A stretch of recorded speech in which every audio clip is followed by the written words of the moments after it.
Welcome back to CFB Nation. I am your host, Nino Brown. Once again, I got my guy, Dino, aka Mr. Get It Done. He's with me. When you see us on the screen, you already know the deal. It's Devy Darlings time. Dino, how we doing? It's another day in paradise. One day closer to college football. I think we're at like 40-ish, 37-ish in that area, but just around the corner. Can't wait. Came fast, man. Yes, it It did. really built up fast. I remember like, this is the championship, and then we're done. Now we're waiting for the portal and signing day and all this other stuff to happen. And now here we go. In less than 40 days, we're gonna have football again. I love it. Can't wait. And a lot of new faces going on, right? And this could be a new face that many people aren't familiar with a lot of opportunity to step up in his tracks here. Zachary Card, right? 5'10, 165 pounds, small guy, but we'll get into that in a little bit. 3-star wide receiver. He was wide receiver, he's 114th ranked wide receiver in the 2023 class out of Pittsburgh, California, went to Pittsburgh High School. He was first team all BVL wide receiver and DB. And you said that was Blossom Valley? Yep, Blossom Valley Athletic League in All right. California. Well, talk to me about this Blossom Valley Athletic League and what he did at Pittsburgh. Yeah, so at Pittsburgh, his junior year, he had 40 receptions, 820 yards, 9 touchdowns on offense. On defense, he had 68 tackles, 3 tackles for loss, 2 sacks, 2 interceptions, and 3 pass breakups. And then his senior year, he had 35 receptions, 673 yards, 6 touchdowns. He also ran the ball 7 times for 86 yards, 2 touchdowns. And he had 57 tackles, a tackle for loss, and 4 breakups. This kid is a Swiss Army knife. You can kind of put him everywhere. Special teams, it don't really matter. He's going to find a way. He's like the Energizer buddy. That motor just pop, just keeps on going. Talked about some of the things that I seen, and then we'll get into what you saw on the screen. Like I said, he plays bigger than his size, right? I mean, you don't expect a kid at 5'10", 165 pounds to legitimately laying dudes out in the secondary. I'm talking about, boom, the guy's coming on a curl, all of a sudden he's lining them up from 10 yards away, right, in anticipation, and then just blows this dude up that the next play, that dude probably is not wanting to go across the middle, knowing that Card just lit him up like a Christmas tree. Call him Caesar's Palace, the way he plays in the slot. My dude is ching.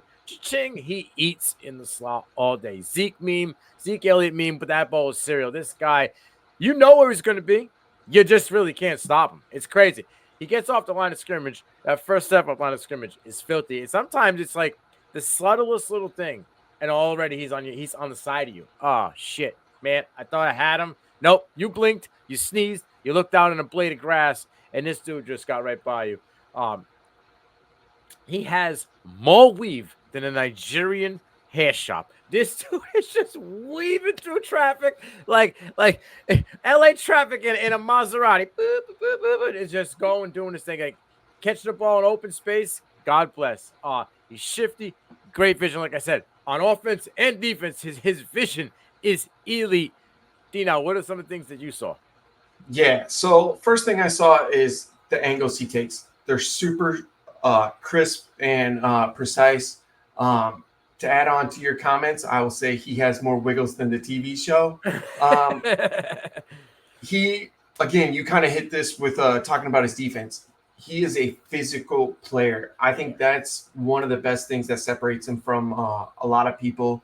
And with his wiggles, it helps him create the space on the field and his hands. I mean, for being only 165, 5'10" pounds, he's got really strong hands that sets him apart from a lot of other wide receivers.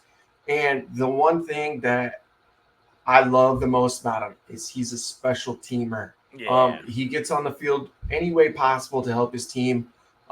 So that can't go without being said. No, absolutely. I love it. He's like a dirt dog. This kid does not care how he's going to get on there, get it out the mud, whatever you need me to do, coach. I'm there. We're going to get into it in a little bit, but there's plenty of opportunity right now, right? Like Silas Bolden's gone. Anthony Gold's gone. There's a lot of room for, opportunities and voided targets for this kid. He had a couple opportunities last year, not many, but we'll get into it in a few minutes. But like, he's you can see like just when he gets on that field, it's kind of like the switch clicks. And it's like, you're not better than me. I don't care how much bigger than you are. You're still not better than me. You're not gonna outwork me. He's got like that, like kind of like that Julian Edelman, like grinder in him. You know what I'm saying? You can just see it right on the field, right off the rip. Freshman year, he only played in 4 games. He had 5 receptions, 20 yards on 10 targets. Right. Only played 3 games on offense, and he played 12 snaps on special teams.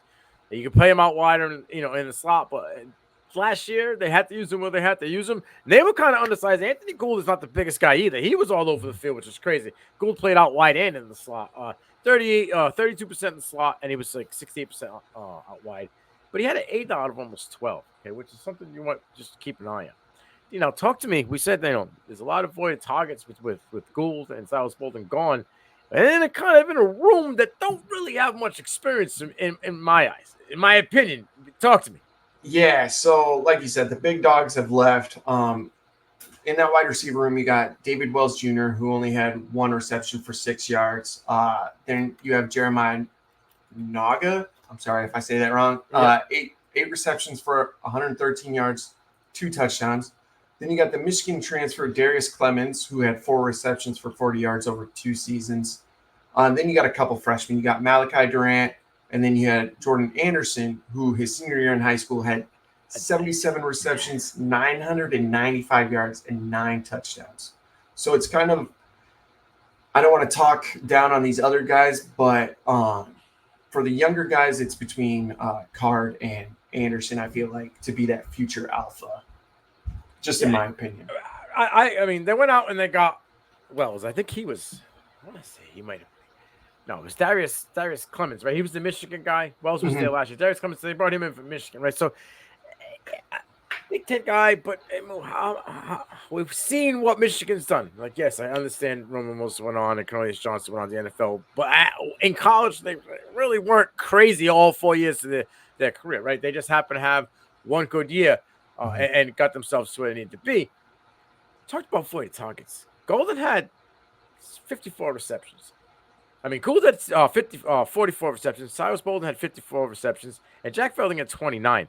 Amongst them total, that's like almost 2,000 plus yards that's voided. Yeah. And like 13 touchdowns combined. That is a lot of opportunity for this gentleman to get in this room and sneak in. And we don't know who the quarterback's going to be because we don't know if he's going to be healthy or not. So that is a lot of questions. So what is a quarterback's best friend? If it's not a tight end, right? It's that guy that can play in the slot, that can kill a short and intermediate game. Check down Charlie. Exactly. Everybody left this place. A lot of new faces. I think this guy has a little bit of experience being there last year. Again, coaching staff is different as well. But when a new coaching staff comes in and they got not that much. They had that one guy. Wasn't it the OC is now the head coach? Yeah, he's now the head coach. Okay, so I mean that helps at least though. Right, and it does help, right? And he's familiar with them and probably has some chemistry. But when they come over, they're always looking for that the guy who grinds, the guys that are like want it. Don't just think they automatically get it. This kid is that type of player, and the 2 guys I got in this player comps kind of seem to be those grinders, and especially at the next level, they definitely were grinders. I went with Jeremy Curley, TCU, right? He had 100 receptions, 1,100 yards, 12 touchdowns on his final 2 years at TCU. And he was kind of a grinder when he got to the NFL, right? It's Jets. He played special teams as well. Kick returns, punt returns. And he was just like that slot guy, outside guy, whatever you needed to play, you could put him all over the field. And he got it done. Wasn't a Pro Bowl type guy, but a guy that you could rely on. Another guy you could rely on and had multiple years of success at the NFL. And also on the college level, SMU. Back-to-back 80 reception years, back-to-back 1,000-yard years, and 8 total touchdowns his final 2 seasons. Cole Beasley, small grinder guy, plays physical, right? Has that swag to him. He puts out some raps, whether they're good or not, it is what it is. But he's got his, he's got I just have a funny feeling this kid Card is going to, once he starts getting a groove and starts becoming a weapon for them, he's going to have a little bit of his own kind of swag and persona. And you're going to start to see that, for Oregon State. So what are your thoughts on my comps? And give me you guys. If I'm being completely honest, I totally forgot about Curly, but I love that comp now that you brought him up. And I think, honestly, a couple of years in college weight room, that Cole Beasley comp may be right on the money. Now that I think about it, might be just right on the money. Get him out there, in Carveris. Let him get a little beefy in him, get play that slot, take some hits, get grinded out, and you could just they seem like they have the same kind of demeanor. Him and Beasley. Beasley was just like that. It don't matter how good you are, if it's a linebacker, if it's Darrell Revis, let's go. I'm ready to. I just feel like that kid has that mentality to him, and he's physical. It's on the tape. So give me a guys. So I'm going to start off with another fellow SMU Mustang, and that being Emmanuel Sanders, another smaller, slight frame guy, but had elite hands, was known for running super crisp routes, not afraid to go across the middle, super shifty, great vision. And then my other one, I did change it from when we started. We talked about this in the green room, though, and that's Doug Baldwin, another slot guy who was just a real physical player, special teamer for in the pros with the Seahawks. Again, underrated hands. Was kind of that glue. Granted, this is in the pro, but kind of the glue to Seattle's offense over those couple of years when they were super good. So it didn't matter where it was across the middle. Didn't matter if it was a screen. Didn't matter if it was downfield. Baldwin was just a guy, and he was kind of like you talked to DBs back then in the NFL, and they were like, "Yeah, he was one of those physical guys. It's underrated. Like he was just a small, compact guy, but he was not afraid of anybody." And I feel like this kid is got the same thing in Grinder. He's got a good route tree. He's got good footwork. He gets in and out of his cuts well. Once he gets a step on you, he kind of, whether it's speed wise, he gets away from you, or just taking the right angle and making the right cut at the right time to just continue to just grow a little bit more separation. This kid has that, and get him in the open field. God bless you. Good luck. Right. He way out by the first half. So I think the Beavers, as though they lost a lot, some may say, addition by subtraction, this kid gets an opportunity now. And I think that he wouldn't have had that had Bolden been there, because that would have been the guy to work, all over the field, where this kid could play that opportunity now for them.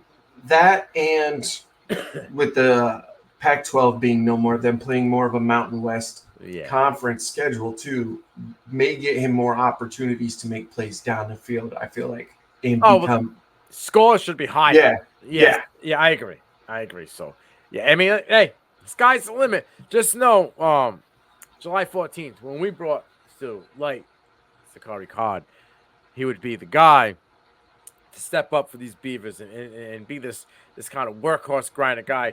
I'm Nino Brown. That's my guy, Dino. This is Devy Darlings on a CFB Nation. We out.